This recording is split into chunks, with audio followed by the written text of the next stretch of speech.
Assalamualaikum warahmatullahi wabarakatuh. Apa kabar teman-teman semuanya? Ya, semoga dalam keadaan baik ya. Hari ini kita sudah masuk ke semester genap lagi ya teman-teman ya, dimana kalian di sini sudah memiliki mata kuliah baru yang harus kalian pelajari di semester ini. Oke, salah satunya adalah rekayasa perangkat lunak (RPL) ya, atau biasa kita sering mendengar software engineering. Oke, rekayasa perangkat lunak. Oke, minggu kemarin kenapa kita hanya absensi saja ya? Karena minggu kemarin itu belum efektif diadakan perkuliahan karena masih banyak dari kita yang belum membayar UKT teman-teman ya. Yang kedua, minggu kemarin Karawang dilanda banjir ya. Menurut saya semakin tidak efektif lagi untuk dilakukan perkuliahan gitu ya. Nah, hari ini sehingga saya berikan saja absensi kemarin dan kemudian slide kontrak kuliah kita. Ya, moga-moga sih kalian baca ya, juga jangan cuma ambil absennya aja gitu ya. Nah, sekarang saya akan ulas kembali tentang slide yang saya berikan kemarin gitu ya. Kita membahas tentang mata kuliah rekayasa perangkat lunak loh teman-teman ya. Ini mata kuliah apa sih ini ya? Kok diajarin? Nah, gitu ya. Nah, kita bahas. Oke, jadi dari kalian ada beberapa kelas yang saya ajarkan di rekayasa perangkat lunak ini ya. Ada 4 kelas ya. Mungkin sebelumnya sudah ada yang belajar dengan saya dan juga ada kelas yang belum ya. Bagi kalian yang belum, nah ini kalian lihat aja deh fotonya nih. Nah, ini saya nih ya. Nah, ini saya nih teman-teman ya. Nah, jadi ini saya. Kontak person saya ada di sini. Silahkan kalian lihat aja nanti di slide-nya yang udah saya berikan ya. Saya jelaskan saja, oke. Nah, kita lanjut lagi. Jadi nama saya itu Apriada Fatama ya teman-teman ya. Udah ada yang kenal? Udah ya. Ada yang belum? Nah, ini nama saya. Oke. Kita lanjut lagi.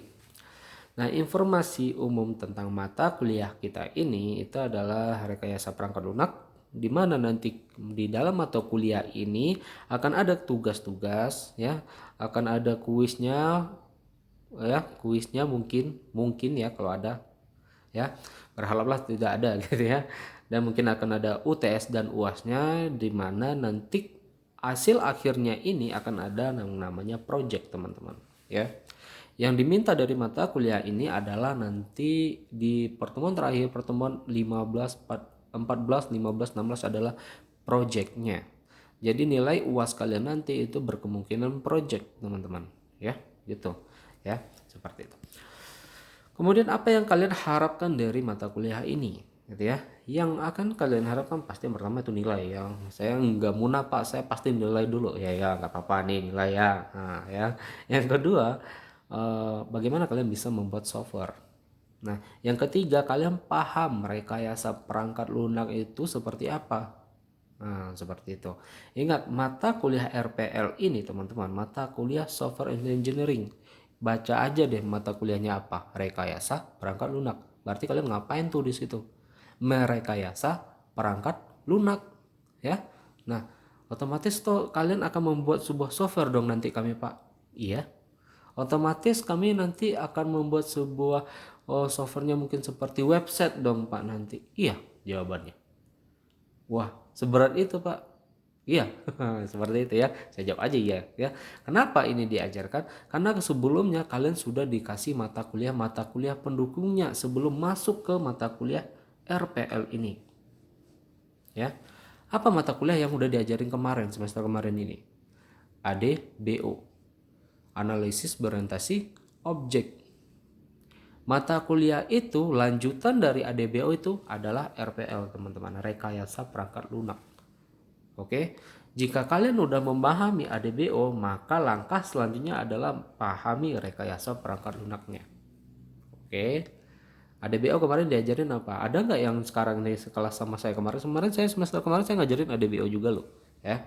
Nah, bagi kelas-kelas yang sekarang ini, kalian ADBO diajarkan nggak UML? Ya, ajarkan, syukur alhamdulillah kalau diajarkan ya. Bagaimana cara kalian membuat use case diagram, bagaimana cara kalian membuat activity diagram, sequence diagram, class diagram, dan macam-macam diagram UML lainnya. Itu adalah alat bantunya untuk sampai ke merekayasa perangkat lunak teman-teman. Itu adalah alat bantunya ya. Nah, ini sebenarnya lanjutan sebenarnya, sehingga nanti di mata kuliah ini tidak akan banyak lagi materi yang diajarkan, teman-teman. Karena yang dituntut di sini adalah melanjutkan dari apa yang sudah dipelajari kemarin, semester kemarin, gitu. Nah, kita implementasikanlah lagi, itu loh di sini intinya. Kalau kemarin kita baru menganalisa, karena use case diagram itu masuk ke tahapan analisa, oke? Nah, kemudian mata kuliah activity, class diagram mungkin, deployment diagram mungkin udah masuk ke tahapan merancang, mendesain. Tapi kan hanya sebatas itu diajarkan kemarin, ya enggak? Kalian belum mengimplementasikan, ya, mengimplementasikan dia dari hasil rancangan kalian ke bahasa pemrograman, kan belum. Nah, itu tahapannya di sini. Oke. Nah, apakah nanti ujung-ujungnya sini diajarkan pengkodingan, Pak? Tidak, jawabannya teman-teman. Ya, di sini kalian diajarkan hanya bagaimana cara kalian menganalisa tahapan dari awal sampai kalian menggunakan diagram-diagram yang kalian manfaatkan sampai kalian terjemahkan dia menjadi bahasa pemrograman sehingga menjadilah sebuah aplikasi atau software. Oh, jadi di sini nggak diajarkan pengkodingan, Pak? Enggak, kalian udah diajarkan, sedang diajarkan juga bahkan di semester ini tentang pengkodingan. Ya enggak? Mungkin kalian sekarang diajarin apa sih semester 4? Berorientasi objek, ya pemrograman berorientasi objek, kan kalian diajarkan di situ. Nah, seperti itu. Dulu di bahasa asing juga diajarkan. Nah, kalian sudah punya, ya walaupun belum banyak, belum web, mungkin belum Android, tetapi setidaknya sudah ada beberapa bahasa pemrograman yang setidaknya kalian tahu gitu. Ya. Nah, ini adalah tahapan langkah-langkahnya gitu. Jadi mata kuliah yang kalian pelajari itu bukan berarti itu tidak ada sangkut pautnya, teman-teman, ya. Ada sangkut pautnya gitu. Jadi di sini akan ada sangkut pautnya ADBO, akan ada sangkut pautnya dengan mata kuliah seperti basis data, ya, karena butuh juga database di dalamnya. Kalau bikin program pasti butuh database. Untuk apa gunanya kalian bikin software tanpa adanya database, ya kan? Nah, kalian juga dibutuhkan sini sangkut pautnya dengan mata kuliah bahasa pemrograman. Nah, di sini nih teman-teman, ya. Jadi kita rangkaplah dia menjadi satu, yaitu rekayasa perangkat lunak. Oke, seperti itu teman-teman. Kita lanjut lagi. Nah, tata tertib perkuliahan, ya. Sebenarnya tata tertib ini lebih dominannya kalau kita tatap muka, ya teman-teman. Tetapi nggak apa-apa. Karena kita masih virtual, maka etika dan sikap tetap menjadi poin utama dengan saya, ya. Kalian nggak perlu skill tinggi, nggak perlu pengetahuan tinggi, ya. Kalau misalnya etika kalian bagus di mata saya, ya. Kalian punya skill tinggi, pengetahuan tinggi, etika kalian nggak ada sama saya, sama saja dengan nol kalian di depan mata saya. Oke, pahami ini teman-teman. Yang kedua, ya, kalau misalnya kita virtual, ya, maksud virtual ini apa, Pak? Kalau kita misalnya live, kita kuliahnya kita menggunakan Zoom atau Google Meet, maka ya pakaian kalian harus rapi gitu, ya. Jangan kayak orang bangun tidur gitu, ya. Seperti itu. Maksimal ketidakhadiran kalian 4 kali. Oke. Dari 16 kali pertemuan.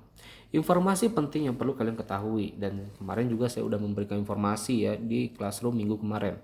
Perkuliahan kita menggunakan Classroom, ya, dimana informasi, materi, absensi, tugas UTS dan lain-lain itu semuanya akan ada di Classroomnya kita, teman-teman. Perkuliahan live atau menggunakan virtual, menggunakan Zoom atau Meet itu mungkin akan jarang kita gunakan. Kenapa ini seperti ini, Pak? Ya, kenapa ini jarang digunakan? Karena menurut saya tidak terlalu efektif bagi saya. Ya, kenapa? Karena terlalu banyak memakan kota, gitu, ya. Seanggap aja lah kalian Zoom atau meeting 1 jam, ya, itu udah ngabisin 1 giga, ya, per kalian loh. Per smartphone kalian yang kalian gunakan itu udah ngabisin hampir 1 giga hanya untuk Zoom 1 jam doang. Dikalikanlah berapa mata kuliah kalian dalam seminggu. Misalnya 8 kali 8 giga dalam seminggu. Kali sebulan berapa? Ya, syukur-syukur sih bantu Kemendikbud jalan lagi. Batun dari Uncika yang mau ngasih pulsa atau kota jalan lagi. Sekarang kan belum jalan, ya kan. Nah, jadi lebih efektif saya mau caranya adalah menggunakan Classroom aja, di mana materi ini akan tetap tersampaikan dengan baik, ya. Nah, nanti akan saya berikan materi ini berupa video, bisa jadi berupa video dan kalian tinggal nonton aja nanti lewat YouTube gitu. Ya, biasanya sih saya kayak gitu. Dari semester sebelumnya saya kayak gitu. Karena saya lebih mudah melakukan perkuliahan lebih efektif dan lebih efisien gitu, ya. Jadi saya nggak mau yang ribet-ribet gitu, saya nggak suka gitu loh teman-teman ya. Ya bagi kalian yang udah paham saya, yang perkuliahan dengan saya sebelumnya pasti udah paham lah kayak mana saya ya. Saya nggak suka yang ribet-ribet, nggak suka yang formal-formal gitu. Ya, karena zamannya sekarang udah zamannya bukan zaman yang seperti dulu yang harus formal, yang harus ini itu segala macam. Enggak, sekarang itu udah milenial dan cara ngajarnya juga harus menyesuaikan gitu ya teman-teman ya. Nah seperti itu, jadi saya nggak suka yang banyak siap-siap. Contohnya ini kalau kita menggunakan perkuliahan menggunakan live ini virtual ini ya enggak, berarti kan kita harus siap-siap dulu dong ya enggak, harus rapi-rapi dulu gitu ya, dan kita harus kita harus fokus di situ aja gitu ya, dan saya nggak suka seperti itu gitu ya. Nah seperti itu kira-kira. Apakah akan tersampaikan dengan baik ini Pak? Nanti akan tersampaikan, nanti akan kalian lihat aja nanti. Setiap pertemuan-pertemuan di classroom pasti akan tersampaikan materi ini dengan baik. Oke? Nah, lihat saja gitu ya teman-teman. Nah, sistem penilaian ya. Seperti biasa ya, ini mungkin kalian udah tahu semua lah ya. Nah, masalahnya di sini nama mata kuliah ini tetap dijatuhnya ke teori. Nah, hanya saja nanti beratnya di project, di UAS 40% ya. Jadi saya berharap kalian di mata kuliah ini itu carilah nilai yang ya minimal B- lah ya, jangan C+ ke bawah ya, jangan C+ ke bawah. Biasa kalau ini saya nggak pernah ngelihat lagi yang ini ya, saya ngelihatnya ini aja lah ke atas gitu. Jadi haraplah berjuanglah di mata kuliah ini ya. Untuk projectnya itu nanti teman-teman terakhir ya, nanti itu bisa jadi kelompok teman-teman, jadi saya nggak akan biarkan kalian sendiri gitu ya, jadi kelompok ya. Kelompok ya atur aja lah nanti sama kalian ya, nanti kan saya infokan gitu ya, paling kelompok 3 orang 4 orang lah gitu ya, mempermudah gitu. Jadi nggak saya lepas kalian sendiri-sendiri ya, takutnya nanti nggak selesai ya gitu. Nah, sumber referensi yang saya gunakan, nah kalian cari aja lah internet. Kalau misalnya ada gambar kayak gini ya, nah itu yang saya gunakan gitu ya teman-teman ya. Tapi tambah juga nanti dari modul-modul sebelumnya, dari dosen-dosen lainnya juga. Nggak murni kok dari ini semua gitu ya. Karena kalau untuk mempelajari ini kadang kita nggak bisa fokus ke buku aja jadi penuh kita teman-teman. Kenapa? Karena kalau saya lebih cenderung dari analisa saya juga gitu loh. Maksudnya yang apa yang saya pahami kayaknya ini yang lebih masuk akal kembali dari buku gitu loh. Makanya kadang itu yang saya cantumkan dari pengetahuan saya juga gitu. Nah ini acuannya ya. Nih, oke kita lanjut lagi silabus dari RPL ini ya. Yang pertama kontrak kuliah dan pengantar RPL. Kemudian kalian mengenal rekayasa perangkat lunak. Perangkat lunak loh. Jadi kita akan membahas tentang perangkat lunak teman-teman ya.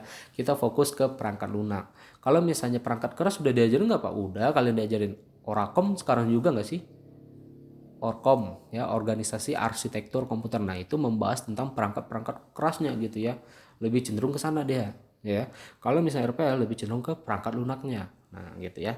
Nah pengenalan model proses perangkat lunak, sistem rekayasa sistemnya ya. Kemudian kembali lagi kalau kita melakukan analisa itu kita dimudahkan dengan adanya alat bantu pemodelannya yaitu UML.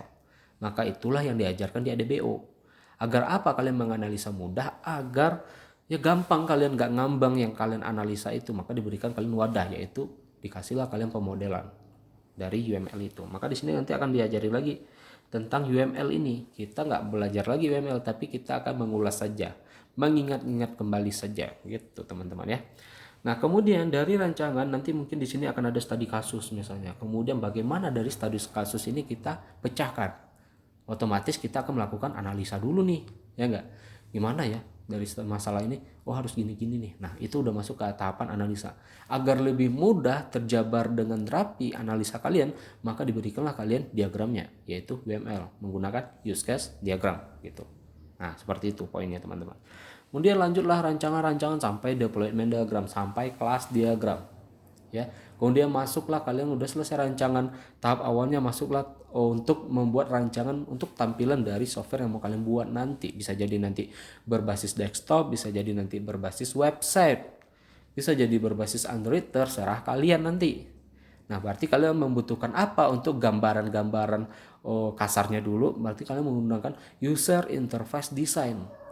Tampilan-tampilan di atas kertas aja dulu seperti apa, karena itulah nanti yang akan kita terjemahkan, dan tampilannya sekira-kiranya nanti akan seperti ini nih nanti di program di softwarenya. Nah seperti itu. nanti akan masuk ke sini semua ya, masuk ke implementasinya. Implementasi ini adalah tahapan dimana kita nanti menerjemahkannya dia, kemudian kita ujilah dia nanti. Oke, pengujiannya sederhana. Pengujiannya nanti dari software yang kalian bangun ini itu adalah nanti kita samakan saja dengan perancangan kalian tadi, dengan UML yang kalian buat tadi, dengan user interface yang kalian buat tadi, sama nggak dengan program yang udah kalian buat ini? Kalau sama, benar lah dia. Kalau misalnya salah, yang dibikin di sininya user interface-nya seperti Android, ya kan, tampilan-tampilan Android kan kalian paham ya. Nah, tapi yang dibuat dalam berbentuk programnya berbentuk website, ya kan salah jadinya, nggak nyambung ya kan. Yang dibikin itu seperti Android, tapi yang jadi malah website, nah kan nggak nyambung. Nah itulah gunanya kalian diajarkan rekayasa perangkat lunak agar kalian tidak ngambang yang kalian buat dan kalian tetap berada di arah yang sama, maksudnya tetap di bentuk yang sama gitu loh. Kemudian, nah kalau kalian lihat kan cuma sini nih materinya kita nih, ya kan? Di pertemuan ke-12 sampai 16 itu kalian udah presentasi project aja nih. Kita fokus ke project-project kalian aja lagi nih di sini teman-teman. Ya. Nah, seperti itu. Jadi materi di RPL ini nggak banyak, hanya ini lanjutan dari agar ini mengimplementasikannya aja lagi. Tinggal mengimplementasikan aja gitu ya. Gitu. Oke, kemampuan coding. Karena mungkin akan ada bingung dari kalian bahwa jadi gimana dong Pak ngodingnya seperti apa gitu ya. Kan kami nggak semuanya bisa ngoding gitu ya. Nah, ngoding penting. Tapi lebih penting lagi kemampuan kalian membaca kebutuhan real masyarakat. Kemampuan analisa kelayakan dari software itu sendiri gitu ya. Nah, jadi itu penting juga gitu. Jadi bagaimana cara kita menganalisa kebutuhan real di masyarakat itu? Nah, gitu ya. Apa sih yang dibutuhkan? Misalnya kalian pergi ke suatu tempat, di situ ada mungkin misalnya laundry misalnya, ya kan? Atau apalah misalnya, ya kan? Dan di situ dia butuh, kayaknya kita udah butuh aplikasi deh. Untuk apa? Untuk mempermudah pemasarannya kita misalnya. Nah, hal-hal yang seperti itu adalah kebutuhan real di masyarakat yang perlu kalian analisa. Ya, siapa tahu dia minta tolongnya ke kalian. Karena apa? Karena mungkin dia tahu kalau kalian anak komputer. Biasanya anak komputer biasanya pakar-pakarnya di bidang komputer ya enggak, di bidang teknologi. Ya, banyaknya orang nganggapnya gitu loh teman-teman ya. Nah, kalian di situ harus membutuhkan analisa kalian gitu. Analisa, oh dia butuhkan ini. Kalau misalnya dia butuhnya tentang ini, kayaknya apa yang perlu yang bisa saya bantu gitu ya. Misalnya saya buat itu seperti apa ya gitu loh. Nah, misalnya oh ini kayaknya cocok kalau misalnya berjalan kayaknya berbasis website deh atau berbasis Android deh kayaknya gitu. Apalagi sekarang semuanya udah smartphone, kayaknya Android deh yang lebih tepat. Nah, itu analisa kita berjalan loh teman-teman di situ. Ya. Nah, disitulah kebutuhan-kebutuhan yang perlu kalian analisa. Nah, dari situlah ketemu oh mungkin dia butuh, mungkin yang dibikin yang untuk memudah dia kayaknya harusnya dia Android nih yang saya buatkan gitu. Jangan bertanya ke orangnya. Nanti kalian tanya, oh Bapak mau butuh aplikasi, Bapak maunya bahasa pemrogramannya Java apa PHP Pak? Orang nggak akan nangkep itu yang kalian bilang apa gitu ya. Karena dia juga backgroundnya bukan komputer. Ya, tetapi bilanglah, oh mungkin kayaknya Bapak bagusnya ini kita menggunakan berbasis Android Pak. Kenapa? Karena sekarang masyarakat udah menggunakan Android semua gitu. Nah, seperti itu. Analisa kita harus dijalankan di sini teman-teman ya. Nah, kemudian dari situ barulah muncul analisa-analisa. Oh, yang kayaknya Android nih. Nah, disinilah ketemu masalahnya lagi. Setelah ketemu bikin, oh ya dia Android. Kemudian yang dipikirkan lagi, gimana ya cara bikinnya Android ini? Nah, seperti itu. Mungkin kita butuh teman-teman lain yang bisa bahasa pemrograman Android misalnya. Kita bawa, kita rekrut, kita ajak kerjasama. Nah, kemudian bagaimana ya alat bantunya agar mudah ya? Oke lah, udah ketemu nih teman yang udah bisa Android. Nah, kemudian untuk melancarkan perancangan kalian, analisa kalian butuh apa? Kalian butuh diagram. Siapa ya yang bisa? Oh, kalau misalnya saya bisa, udah saya aja yang analisa. Nah, gitu loh teman-teman ya. Oh, kalau misalnya nanti bagian perancangannya nanti perancangan ini tambah lagi orangnya bisa gitu. Nah, jadi nggak monoton kita semua yang berpikir gitu teman-teman. Karena di sini kita membutuhkan beberapa teman, beberapa tim kerja gitu loh untuk mempermudah pekerjaan ini. Nah, seperti itu ya. Nah, seperti itu kira-kira. Kemampuan untuk membuat software yang dibutuhkan dan ada manfaatnya untuk pengguna. Ini kembali lagi kita membaca kebutuhan dari masyarakat. Seperti apa kebutuhannya? Akhirnya software kita dibutuhkan nggak? Kalau misalnya kita benar, ya dibutuhkan, gitu loh. Tujuannya itu adalah ini, agar benar-benar software yang kita buat itu digunakan. Ingat ya, hal-hal seperti ini mainnya uang loh ya teman-teman. Ada harga, ada barang, ada harga, ada kualitas, ada harga juga ya. Nah seperti itu. Membuat website aja deh sekarang berapa sih? Ya, kan kalian perlu merancang, menganalisa kebutuhan dari perusahaan itu seperti apa. Ya, karena 20 juta ya lumayan kan. 25 juta ya kan lumayan. Ya enggak? Nah, seperti itu. Jadi dalam membuat ini kita butuh tim sebenarnya. Ada yang pandai mendesain, ada yang pandai programmer, ada yang pandai menganalisa gitu ya. Karena di bidang komputer ini bukan berarti kalian menonton hanya pandai codingan aja. Ya, kalau misalnya kalian nggak berbakat di bidang codingan, kalian bisa kok ambil yang lain di bidang komputer. Contohnya mendesain misalnya, animasi misalnya, bagian server, bikin jaringan misalnya, bisa kan? Gak ada masalah di sini, ya kan? Nah, disinilah pentingnya sebuah tim dalam membuat sebuah perancangan software gitu. Logika dan analisa gitu ya. Nah, seperti ini. Ini adalah ilustrasi gambar. Ya, ini kita sama-sama tahu ketiga-tiga ini adalah apa? Makhluk hidup ya, sama-sama hidup dia teman-teman. Ya. Nah, apa bedanya sih dari ketiganya ini kalau kalian perhatikan teman-teman? Ini apa? Pohon. Dia makhluk hidup, ya hidup aja gitu. Nah, kalau binatang, dia makhluk hidup. Bedanya sama pohon apa? Makhluk hidup masih punya otak dia, ya. Tetapi tidak bisa berpikir. Nah, berbeda kalau manusia kita. Kita punya otak untuk berpikir. Tetapi binatang punya otak nggak? Punya apa dia punya otak? Kalian buka aja tuh kepala kerbau ya. Nah, pasti ada itu otaknya, benak-benaknya gitu ya. Nah, tetapi kan bukan untuk berpikir.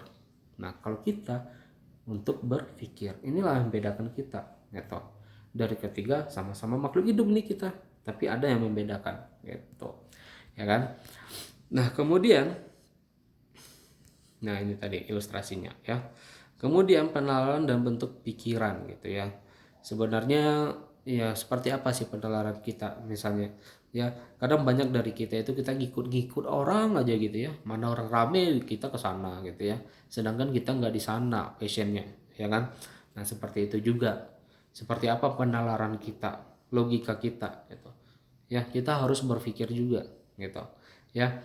Menalar itu penting teman-teman, menganalisa itu penting gitu. Jadi kita jangan hanya terpaku ngikut ini ngikut itu tapi nggak jelas apa yang kalian pahami gitu ya. Seperti itu juga dalam membuat software, kalian harus benar-benar pandai menganalisa. Makanya dituntut dalam komputer itu tidak hanya ngoding, tidak hanya desain, tapi kalian harus pandai menganalisa ya, jalankan logikanya gitu ya. Nah seperti itu kira-kira. Misalnya masalahnya seperti ini nih, bos kalian, misalnya kalian nanti kerja nih ya teman-teman ya, kalian kerja ya enggak, kalian kerja di suatu tempat dan kemudian bos kalian minta kalian ada masalah nih dan tolong harus kalian atasi. Kalian selaku mungkin kalian kerjanya ditempatkan sebagai seorang analis atau programmer, apa yang harus bisa kalian lakukan kalau misalnya bos minta sesuatu ya kan. Misalnya dia mintanya seperti ini, tolong buatkan saya program untuk menghitung luas lingkaran. Oke, nah kan gampang ini ya, luas lingkaran seperti apa bikin ya. Nah ya udah, kalian ya udah bikin aja gitu. Nah berarti kalian di sini di saat bos minta seperti ini, otomatis ini adalah masalah dari kalian ini. Apa masalahnya? Ada studi kasus yang harus kalian selesaikan. Dan otomatis di sini kalian udah mulai jalan nih analisanya. Udah mulai jalan nih logikanya. Oh, dia minta luas lingkaran. Saya menggunakan bahasa pemrograman apa ya? Gitu loh. Ya enggak. Kemudian nanti tampilannya seperti apa ya? Nah, jangan pernah sekali-sekali kalian nanya ke bosnya, "Bapak mau bahasa pemrograman apa, Bapak?" Ya, Java, VB, PHP atau Android. Nggak akan ngerti dia, teman-teman. Tapi tanyakanlah, "Bapak mau tampilan seperti apa, Pak? Berbasis website kah, atau berbasis desktop kah, atau berbasis Android kah? Atau yang penuh animasi yang lebih menarik lagi?" Nah, seperti itu, teman-teman. Disinilah logika kalian langsung berjalan. Disinilah tahapan analisa dari studi kasus yang ada. Makanya disitulah timbul kesiapan kalian bisa melakukan atau tidak. Oke. Nah, oke, mungkin kita eksekusi tampilan seperti ini ya kan. Ya udahlah, saya bikin aja basa-basi kan, yang minta nggak ribet-ribet amat misalnya bosnya. Ya udah, saya bikinkanlah seperti ini, tampillah hasilnya seperti ini. Udah kan? Nah, seperti itu. Nah, ini tahapan ini adalah tahapan tadi menganalisa, itu yang penting. Setelah itu merancang, itu udah tahapan udah masuk ke mau memecahkan masalahnya aja lagi gitu ya. Seperti itu teman-teman. Kembali lagi ke tahapan SDLC. SDLC apa? Software Development Life Cycle ya. Di sini mungkin kalian udah pernah dilihatkan ini di ADBO, planning, tahapan analis, desain dan implementasi ya. Tahapan ini yang pernah kalian diajari di ADBO itu adalah tahapan ini teman-teman. Ya enggak? Ya kan? Syukur-syukur masuk ke user interface design. Kalau enggak kan kalian hanya cakupan UML saja, ya enggak? Nah, di RPL inilah kalian diajarkan kembali masuk ke tahapan semuanya. Jika kemarin baru sampai di sini, maka tahapan selanjutnya kita akan sampai ke sini lagi. Nah, oke. Nah, sampai ke sini tahapan RPL. Ya, nanti akan ada studi kasus mungkin yang kalian kerjakan. Kalian buatkanlah seperti apa tampilan-tampilan ininya, rancangannya. Kemudian kalian terjemahkanlah dia menggunakan bahasa pemrograman apa aja yang kalian bisa gunakan. Ya, inilah tahapannya nanti. Tahapan SDLC ini cuma 4, planning, analis, desain, dan implementasi. Oke, nah seperti itu. Jadi kita akan membahas sampai ke sininya lagi. Bagian dari RPL. Paham teman-teman? Paham ya? Nah, kembali lagi bahwa setiap perkuliahan saya selalu menampilkan ini nih ke teman-teman mahasiswa saya.